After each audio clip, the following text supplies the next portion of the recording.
સાથીઓ, જય ભીમ, નમો બુદ્ધાય. આજે આપણે ફરી મળી રહ્યા છીએ.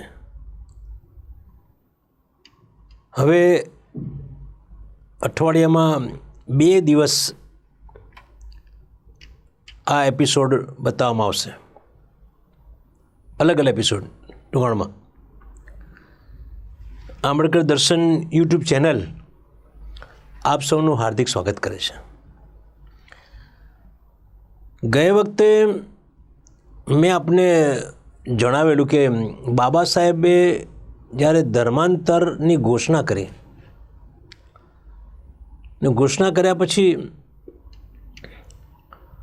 30/5/1936ના દિવસે 3 દિવસની સભા, એમ કહેવાય કોન્ફરન્સ અથવા પરિષદ એમની યોજી અને મહાર સમાજ એ મહાર કોમ્યુનિટીની આ પરિષદ હતી.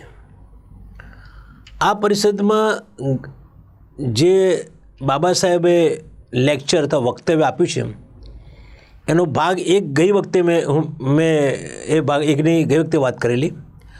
આજે ભાગ 2ની વાત કરવાનો છે કે બાબા સાહેબ અને ધર્માંતર ઉપર ખૂબ સુંદર વક્તવ્ય આપ્યું છે અને એ વક્તવ્યની વાત આજે આપણે કરવાની છે.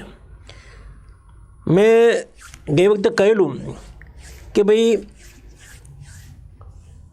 આ બાબા સાહેબને ધર્માંતરની ઘોષણા કેમ કરવી પડી.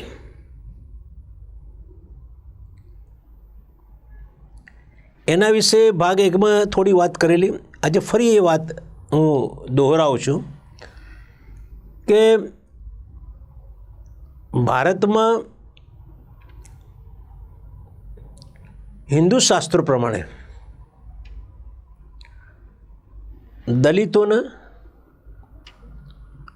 અથવા શિડ્યુલ કાસ્ટને અથવા અસ્પૃશ્યોને અપવિત્ર ગણવામાં આવે છે. કેમ અપવિત્ર ગણવામાં આવે છે એની વાત ભવિષ્યમાં આપણે કરીશું. પણ અપવિત્ર ગણવાના કારણે હિન્દુ સમાજના એટલે સવર્ણ સમાજના લોકો અપવિત્ર ના થઈ જાય એટલે એમને અડતા નથી. એમના ધર્મસ્થાનકો, એમના ઘરો, એમના કૂવાઓ, એમના મકાનો એ બધા જ અપવિત્ર ના થઈ જાય એટલે એ લોકોને, અસ્પૃશ્ય લોકોને, દલિતોને મંદિરમાં પ્રવેશ દેતા નથી, ઘરમાં પ્રવેશ દેતા નથી, પાણી ભરવા દેતા નથી, એમનાથી દૂરી રાખે છે. આ એમનાથી દૂરી રાખે અથવા એમનાથી દૂર રહે તો સમજી શકે, ચલો કંઈ વાંધો નહીં, દૂરી રાખે છે, નથી અડવું તમને, અમારે તમે અમને અડતા નહીં, અમારે તમને અડવું નથી, એ સમજી શકાય છે. પણ આ લોકો અસ્પૃશ્ય સમાજવાળા એમના સમકક્ષ બને અથવા એમની ઉપર વટ જાય એ એમને ગમતું નથી. એ લોકોનો ઈગો, અહમ ગવાય છે. અહમ ગવાના કારણે એમને આગળ વધેલા અસ્પૃશ્યો પર ઈર્ષ્યા, અદેખાઈ આવે છે અને એ પછી એ લોકો વસ્તી, જ્યાં વસ્તી રહેતી હોય એ વસ્તીને સળગાવે છે. અસ્પૃશ્યોની વસ્તીને સળગાવે છે. રાજસ્થાનમાં કુમ્હેરનો બનાવ બની ગયેલો. કુમ્હેરની અંદર 42 દલિતો બળી ગયેલા. સાથે સાથે એ લોકો બેન દીકરીઓ, અસ્પૃશ્યોની બેન દીકરીઓ પર બળાત્કાર કરે છે. એ લોકો સબક શીખવા માગે છે કે તમે અમારી સમકક્ષ ના બનો અથવા અમારી ઉપર વટ ના જાઓ, તમે અપવિત્ર લોકો છો. પછી એ લોકો બાળકો અને સ્ત્રીઓને જીવતા સળગાવી દે છે. બાળકોને, સ્ત્રીઓને જીવતા સળગાવી દે છે. એ લોકો વહુ અને જે દીકરીઓ હોય ઘરમાં, વહુ દીકરીઓ, એમને નગ્ન કરીને ગામમાં ફેરવે છે, એનું સરઘસ કાઢે છે. તમને આ સાંભળીને તમને ગુસ્સો પણ ચડવો જોઈએ, અથવા જે નાગરિક પ્રગતિશીલ વિચાર ધરાવે છે, રેશનલ વિચાર ધરાવે છે, એમને પણ આવી ઘટનાઓ ગમતી નહીં હોય.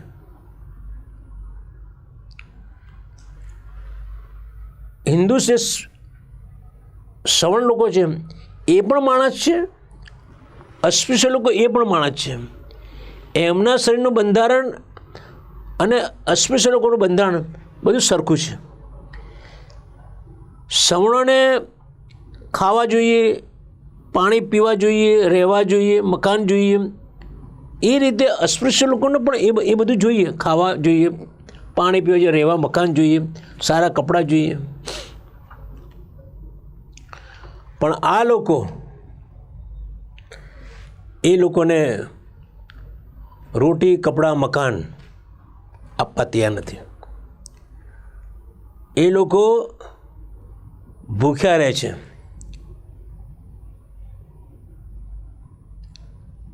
કારણ કે આ લોકો એમને એટલો બધો એમને જે મજૂરી આપતા નથી કે જેના કારણે સારું ખાઈ શકે. કપડાં સારા પહેરી શકતા નથી. કપડાં પહેરીને બહાર નીકળે તો સવર્ણ સમાજના લોકો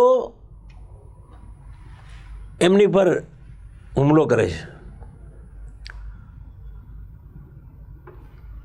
મકાન એ તૂટેલા ફૂટેલા મકાન મળે છે, રોટી, કપડાં, મકાન એમને મળતા નથી. એટલે બાબા સાહેબનું કહેવું છે કે આવું બધું જે થાય છે એના કારણે શું થાય છે કે ગામોની અંદર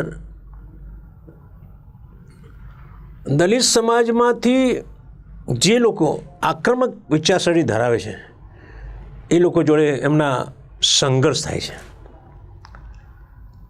અને આ વર્ગ સંઘર્ષના કારણે દલિતોને સતત લડાઈ કરવું પડે છે. પણ દલિતો એમાં સફળ જતા નથી.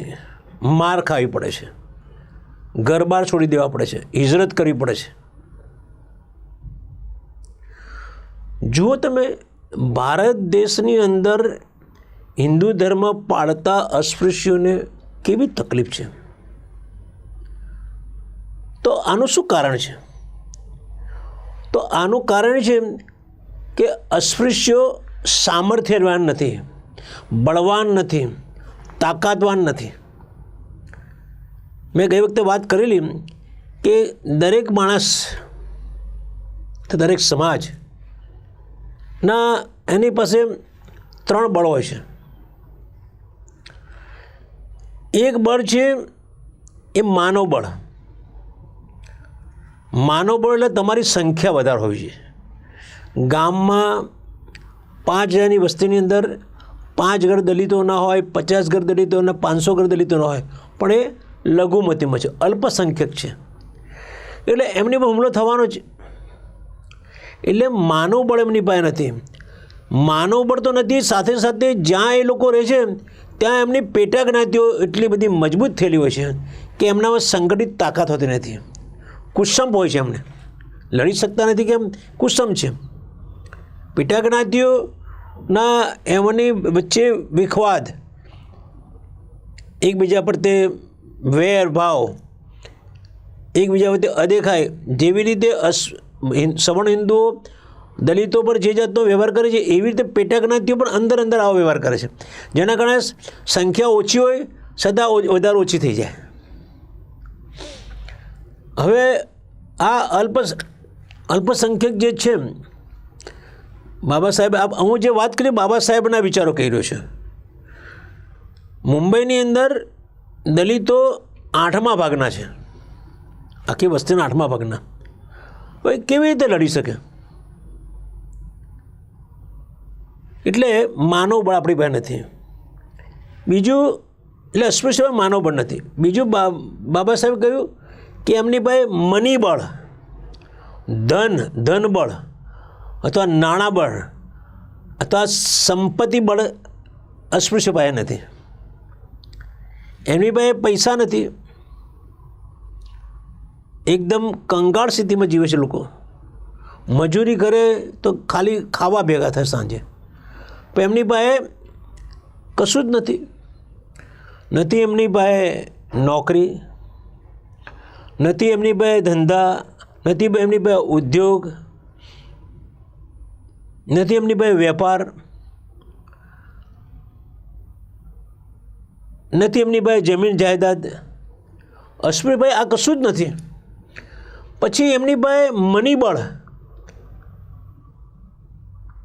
પૈસાની તાકાત, ધનની તાકાત, સંપત્તિની તાકાત ક્યાંથી હોઈ શકે? એટલે બહુ જ બિચારા બાપડા થઈને જિંદગી જીવવી પડે છે. ગામમાં તમે કોઈ ગામમાં જાઓ, તમને આમ જોઈને જ ખબર પડી જાય કે આ અસ્પૃશ્યનો વાસ છે. માનવબળ, મનીબળ. હવે તમે જુઓ કે માનવબળની પછી મેન્ટલ બળ, માનસિક તાકાત. મેન્ટલ બળ, માનસિક તાકાત, સ્વાભિમાન, સ્વમાન, આત્મવિશ્વાસ, આ બધું દલિતોમાં નથી. મેન્ટલ તાકાત, લડાયક મિજાજ, ફના થઈઓની તાકાત, એ બધું નથી. એટલે લડવા જવા માટે એમને બાળપણથી જ બાળકોને સંસ્કાર એવા આપવામાં આવ્યા છે કે ભાઈ આ લોકોનું નામ લેવાનું નથી, આ લોકો બહુ જ ભયાનક લોકો છે, બીજા સમયમાં હરામી લોકો છે અને એ તમને ગરમાઈને મારી જશે. એમની પાસે બધું જ છે. એટલે હાથ જોડી ઊભા રહો. ઉનાની અંદર જે બનાવ બને છે, જે છોકરો હાથ જોડી ઊભા રહ્યા છે, ગાય કાપી નથી છતાં પણ એમની પર જે હુમલો થયો છે, ભાઈ બાપા કરે છે. એટલે મા બાપ પહેલે શીખવાડે છે કે તમારે એમની સામે લડવું નહીં. એટલે પહેલેથી જ એ લોકો નબળા પુરવાર થાય છે. એના માટે મેનેજમેન્ટની અંદર એક આ દાખલો આપવામાં છે, કન્ડિશન્ડ. દલિતો નબળા કન્ડિશન થઈ ગયેલા છે.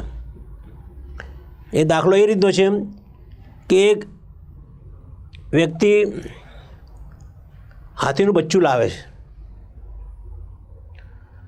હાથીનું બચ્ચું હોય એટલે બહુ તોફાની હોય, એટલે એને સાંકળથી બાંધે છે. થાંભલો, લોખંડનો થાંભલો હોય ત્યાં સાંકળથી બાંધે છે. હાથીનું બચ્ચું ચારે બાજુ ફરે, તોફાન કરે છે ના, અને એ સાંકળ તોડી નાખવા કોશિશ કરે છે, ભાગી જવાની કોશિશ કરે છે. પણ ગમે તેટલું ફરે, ગમે તેટલું તોફાન કરે, પણ સાંકળ તૂટતી નથી.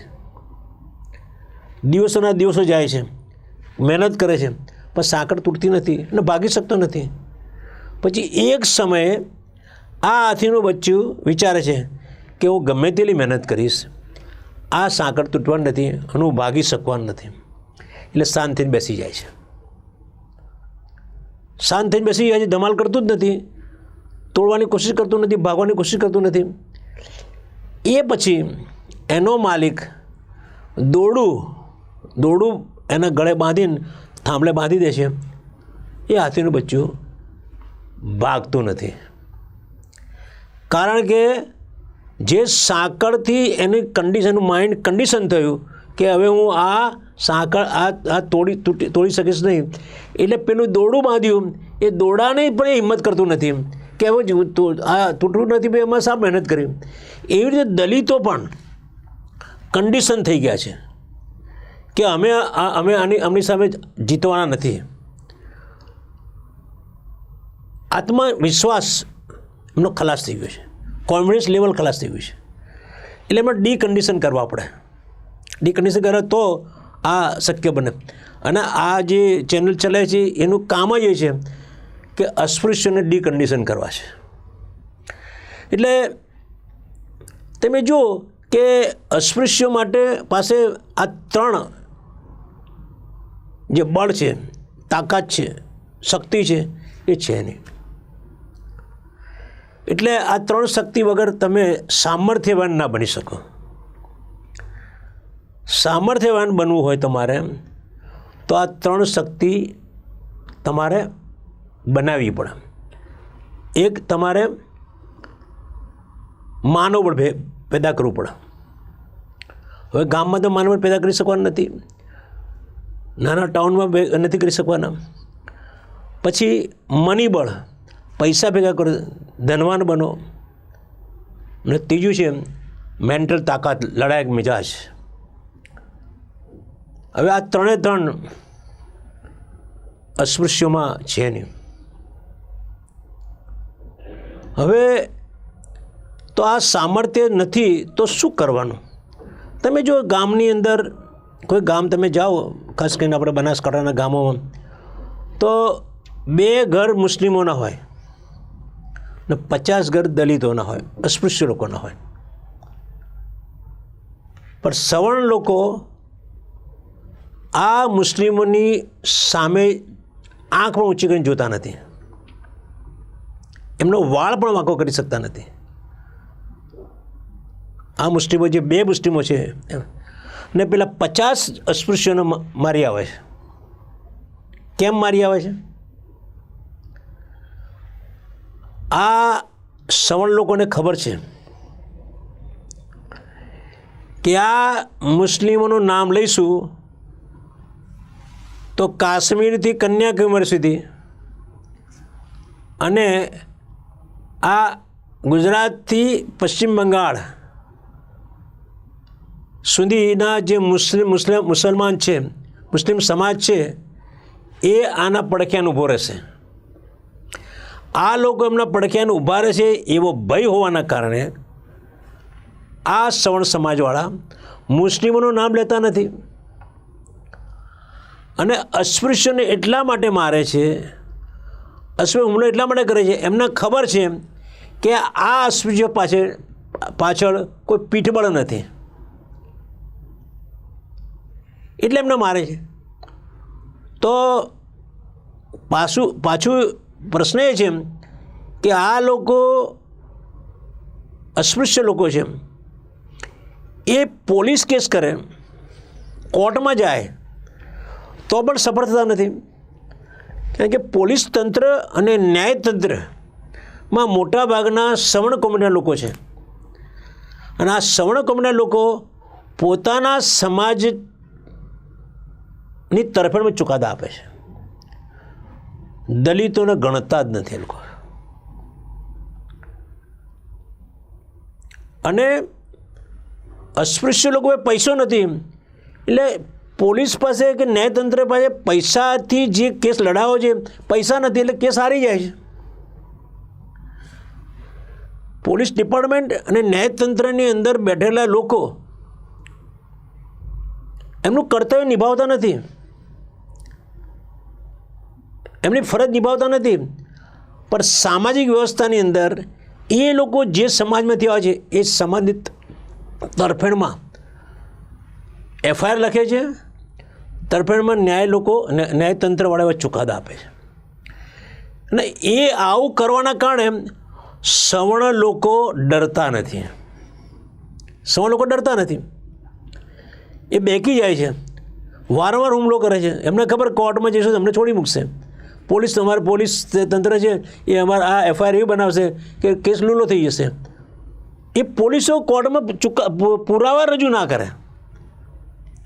અને પોલીસ તંત્ર જ્યારે કોઈ એટ્રોસિટીનો કેસ કરવા જાય છે ત્યારે એમને માનસિક રીતે ઢીલા કરી નાખે છે. એટલે કારણ શું? પૈસા નથી. પોલીસ તંત્રમાં તમે પૈસા આપો, PSI PI ગમે તેને પૈસા તમે આપો એટલે કેસ તમારા મજબૂત થાય. પણ તમારી પાસે તમે તો ગરીબ છો, પછાત છો, તમારી પાસે મની બળ નથી, એટલે પૈસા આપી શકવાનું નથી. તમારી પાસે મની બળ ન હોવાના કારણે તમે કેસ હારી જાઓ છો. આવી પરિસ્થિતિમાં તમે જુઓ કે બાબા સાહેબ કે તમારી પાસે સામર્થ્ય નથી, જે સમાજમાંથી તમે આવો છો, હિન્દુ સમાજમાંથી એ જ તમારા પડખે નથી. મુસ્લિમ સમાજને તો ભારતના મુસ્લિમો નહીં, વિશ્વના મુસ્લિમોના પડખે ઊભા રહે છે. ભારતમાં જે પણ કોઈ મુસ્લિમ સમાજ એની પર અત્યાચાર થાય તો વિશ્વના મુસ્લિમો તરત અવાજ ઉઠાવે છે. ક્રિશ્ચનો પર હુમલો થાય તો વિશ્વના ક્રિશ્ચનો એમનો અવાજ ઉઠાવે છે. એમના બચાવમાં ઊભા રહે છે, એમને પડખે ઊભા રહે છે. જ્યારે દલિતો હિન્દુ છે અને જે સક્ષમ હિન્દુ છે, સામર્થ્યવાન હિન્દુઓ, એ બધા સવર્ણો છે અને એ લોકો જ અમની પર અત્યાચાર કરે છે. તો આવા કોને જૈન કહેવું? વાળ જ ચીપડા ગળે છે. જેની જવાબદારી જે સમાજના ઉચ્ચ વર્ગના લોકો છે એ લોકોની જવાબદારી છે, એ રક્ષણ આપવાની જવાબદારી. સંરક્ષણ કરનારા લોકો જ એની ઉપર હુમલો કરે છે, એને બળાત્કાર કરે છે, એમને બાળી નાખે છે, એમને નગ્ન કરે છે, એમના મકાનો સળગાવી નાખે છે. તો બાબા સાહેબ કેમ કે તમારી પાસે સામર્થ્ય છે નહીં, હવે શું કરશો? સામર્થ્યવાન બનવું પડશે. અને સામર્થ્યવાન બનવા માટે તમારે હિન્દુ ધર્મ છોડવો પડશે. તમારે જે ધર્મ તમને સાચવતો નથી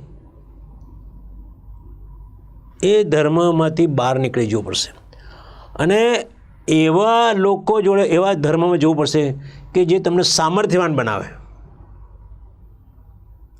એટલે બાબા સાહેબ જે ધર્માંતરની વાત કરી છે, એટલા માટે વાત કરી છે કે આ લોકો, જે સવર્ણ સમાજના લોકો ભારત દેશની અંદર છે, ઇવન જે રાજકારણમાં બેઠેલા સવર્ણ સમાજના લોકો છે, એ લોકો પણ આવા જ્યારે અત્યાચારો થાય છે, અપમાનો થાય છે, અન્યાયો થાય છે, ભેદભાવ રાખવામાં છે, ત્યારે એ લોકો પણ વિધાનસભામાં કે સંસદની અંદર અવાજ ઉઠાવતા નથી. જ્યારે તમે ભારત દેશના સંસદ સભ્ય હોય, ધારાસભ્ય હોય, કાઉન્સિલર હોય કે ગામડાની અંદર તમે પંચાયતની અંદર સભ્ય હોય, તો તમે એ વખતે તમે કોઈ સમાજના વ્યક્તિ નથી, તમે દેશના વ્યક્તિ છો અને દેશને તમામ સમાજના તમે લીડર છો. ને તમારે તમામ જે બધા જે કંઈ અન્યાય થાય, અત્યાચાર થાય, ભેદભાવ રાખે, ત્યારે એમના પડખે જઈને ઊભા રહેવું જોઈએ અને એમને ઉકેલ લાવવો જોઈએ. પણ આપણા ધારાસભ્યો, આપણા સંસદસભ્યો, આપણા દેશની કેબિનેટ, આપણા વડાપ્રધાન, આપણા ગૃહપ્રધાન, એમને એમના ધર્મની ચિંતા છે, એમને એમના સમાજની ચિંતા છે, સમગ્ર ભારતના નાગરિકોની કોઈ ચિંતા નથી. હમણાં 715 હમણાં અમદાવાદ શહેરની સ્થાપના દિવસ આજે શિવરાત્રિ છે અને ભદ્રકાળી માતાના મંદિરની એમની શોભાયાત્રા નીકાળવાના છે. એમાં કેટલાય દલિતો પણ એની પાછળ ગયા હશે, કારણ કે એ લોકો બાબા સાહેબ વાંચતા નથી, એ લોકોમાં સ્વમાન નથી, એ લોકોમાં સ્વાભિમાન નથી.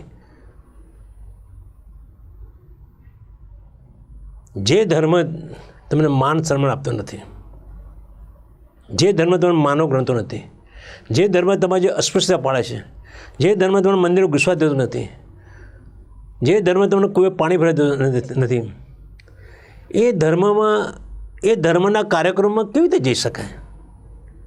શરમ આવી જોઈએ.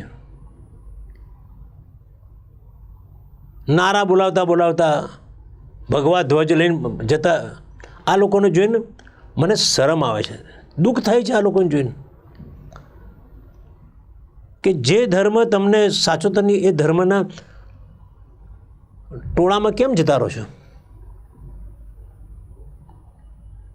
એટલે બાબા સાહેબે કહ્યું, બાબા સાહેબની આ હું બીજો એપિસોડ કહી રહ્યો છું કે જે ધર્માંતરની ઘોષણા પછી એમણે 30/5/1936ના દિવસે દિવસથી 31/5 1 જૂન અને 2 જૂન સુધી આ સભા પરિષદ ચાલે છે મુંબઈની અંદર, અને એમાં જે લેક્ચર આપ્યું છે એ લેક્ચરનો ભાગ 2 હું તમને કહી રહ્યો છું. બાબા સાહેબ બહુ મોટું લાંબુ લેક્ચર આપેલું, બહુ જ વિદ્વતાભર્યું લેક્ચર આપેલું. એનો બીજો ભાગ હું તમને કહી રહ્યો છું કે બાબા સાહેબ કહે છે કે દલિતોએ, અસ્પૃશ્ય લોકોએ સામર્થ્યવાન બનવું જોઈએ. અને સામર્થ્યવાન બનવા માટે એક તો તમારે માનવબળ ભેગા કરો, માનવબળ તમારું હોવું જોઈએ, ધનબળ, મનીબળ હોવું જોઈએ, અને તે માનસિક તાકાત, માનસિક બળ, બુદ્ધિ, intelligence, mental capacity, mental strength એ હોવી જોઈએ. અને એ હિન્દુ ધર્મમાં રહેવાથી કદી શક્ય નથી. તમારે હિન્દુ ધર્મ છોડવો પડશે. આશા રાખું છું કે મારી વાત તમને તમારા દિમાગમાં પહોંચી હશે. અને આ જે ભાગ 2 છે એ કન્ટિન્યુઅસ રહેશે. હજુ બાબા સાહેબનું લેક્ચર ઘણું લાંબુ છે અને બહુ જ વિદ્વતાભર્યું લેક્ચર છે, એટલે એના ઘણા એપિસોડ થશે. અને આશા રાખું તમે બધા એપિસોડ જોશો. આ એપિસોડ જુઓ અને લાઈક કરો, શેર કરો અને સબસ્ક્રાઈબ કરો. તમે બધા લોકો ગુજરાતના 45 લાખ દલિતો આ આંબેડકર દર્શન ચેનલ જુએ, બધા જ જુએ અને બધા જ આ બાબા સાહેબના વિચારોને ફોલો કરે તો ગુજરાતમાં ક્રાંતિ આવી જાય. ગુજરાત આખા ભારતને માર્ગદર્શન પૂરું આપે છે. ગાંધીજી આપ્યા, સરદાર પટેલ આપ્યા, અને ગુજરાત પહેલાં તો મહારાષ્ટ્ર એક હતું, બાબા સાહેબ આંબેડકર આપ્યા. તો ગુજરાતને મારું આહ્વાન છે એ ગુજરાતના તમામ દલિતો, વણકર, ચમાર, સેનવા, ગરોડા, ગુરુ બ્રાહ્મણ, સેનવા કોમ્યુનિટી, વાલ્મીકી, તુરી બારોટ, બધા જ પેટાજ્ઞાતિઓ ભૂસી નાખીને, નાબૂદ કરીને બાબા સાહેબના રસ્તે, બાબા સાહેબના કહેવા જે બાબા સાહેબ કહ્યું છે એ રસ્તે ચાલશે અને દલિત સમાજ તરીકે એક થશે તો ગુજરાતમાં નહીં, આખા વિશ્વમાં ડંકો વાગી જશે. તમારી ભાઈ અપેક્ષા રાખું છું. ખાલી આ સાંભળીને ગોદરું ઓઢીને કે ચાદર ઓઢીને ઊંઘી જવાનું નથી. બહાર નીકળીને લોકોને સમજાવવાના છે, લોકોને માર્ગદર્શન આપવાનું છે, તો જ ક્રાંતિ થશે. આજની તારીખમાં તમે પણ દરરોજ છાપાની અંદર દરરોજ દલિતો પર અત્યાચારની ઘટનાઓ આવે છે. લગ્નની અંદર ઘોડા પર બેસવા દેતા નથી, બળાત્કાર કરે છે, મારી નાખે છે. એટલી બધી સમાચાર મારી પાસે 100 થી 200, હમણાંથી 100 થી 200 દલિતો પર અત્યાચારના કિસ્સાઓ મેં નોંધ્યા છે. હમણાંની વાત છે, 2 મહિનાની વાત કરું છું. દુઃખ થાય છે કે આ લોકો જે જગ્યાએ રહેતા હશે એમને કેવી રીતે જીવન વ્યતીત થતું હશે. આ સવર્ણ કોમ્યુનિટીને કોઈ દિમાગ નથી. રાત દિવસ ઘરમાં મંદિરની પૂજા પાઠ કરો છો, તમને ભગવાન કહેતો નથી કે કોઈ વ્યક્તિ પર અત્યાચાર ના કરો. કયો તમારો ધર્મ, કયો હિન્દુ ધર્મ, કયો તમારો ભગવાન જે બીજાની પર અત્યાચાર કરવાનું શીખવાડે છે? કયું તમારું શાસ્ત્ર? જે શાસ્ત્રોમાં માનવ વચ્ચે ભેદ રાખવામાં આવે છે એ શાસ્ત્રો સળગાવી નાખો. એ શાસ્ત્રોની કોઈ જરૂર નથી. એ શાસ્ત્રો જો દલિતો વાંચતા હોય તો દલિતોએ આ એ બંગાળના અખાતમાં જઈને ડૂબી મરવું છે. જે તમારા વિરુદ્ધમાં લખેલું હોય એમાં એ વાંચીને શું દળદળ પીટવાનું છે? સળગાઈ નાખો શાસ્ત્રો, જે શાસ્ત્રો તમને મનુષ્ય તરીકે જોતા નથી. આશા રાખું છું કે મારી વાત તમારામાં સ્વમાન જગાડશે, મેન્ટલ કેપેસિટી, મેન્ટલ સ્ટ્રેન્થ જગાવશે, તો જ ક્રાંતિ થશે. Thank you very much. જય ભીમ, જય ભારત.